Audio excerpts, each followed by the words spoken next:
हाँ तो बच्चों, स्वागत है आपका करंट इलेक्ट्रिसिटी के एक और नए सवाल में। आज का सवाल व्हीटस्टोन ब्रिज प्रिंसिपल के ऊपर है आपकी स्क्रीन पर। सबसे पहले क्वेश्चंस को आप उतार लीजिए कॉपी के अंदर और उसके बाद में वीडियो को पॉज करके सॉल्व करने की कोशिश करें और उसके बाद में देखें कि भाई आपका सॉल्यूशन सही आया है गलत। तो चलिए आइए शुरू करते हैं क्वेश्चन को। क्वेश्चन कह रहा है कि भाई दो डायग्राम दिए हुए हैं यहाँ पे हमारे पास में और ये कहता है कि रेशियो निकालना है आपको रेजिस्टर्स का R1 और R2 का जो यहाँ पे इस्तेमाल हो रहे हैं। मजे की बात आप देखेंगे क्वेश्चन को आइडेंटिफाई कैसे करेंगे। देखो यहाँ पे क्या लिखा है, ये क्या कह रहा है।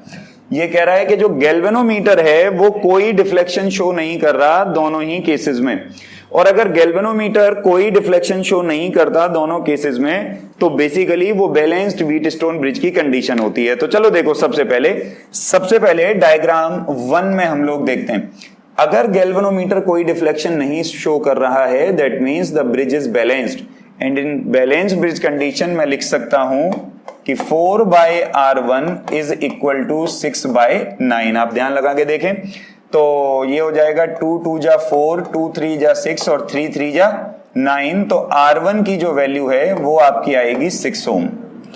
ये वैल्यू हम लोगों की कैलकुलेट होके आ गई बच्चों 6 ओम। अब सेकंड डायग्राम देखें। अच्छा, इस डायग्राम को थोड़ा ध्यान से देखो तो एक चीज ऑब्जर्व करोगे, इसमें और इसमें क्या फर्क है। इसमें और इसमें यह फर्क है कि या बैटरी 3 वोल्ट की इधर लगी है और इधर गैल्वेनोमीटर, या उल्टा कर दिया, गैल्वेनोमीटर नीचे है और 3 वोल्ट की बैटरी ऊपर है।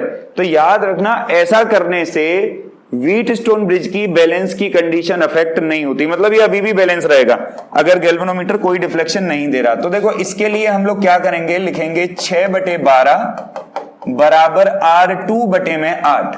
अब ध्यान लगा के देखो 2 4, तो हमारे पास में R2 की वैल्यू आ गई 4 ओम। R2 की वैल्यू कैलकुलेट होके आ गई बेटे 4 ओम, और हमसे पूछा क्या गया है R1 और R2 का रेशियो।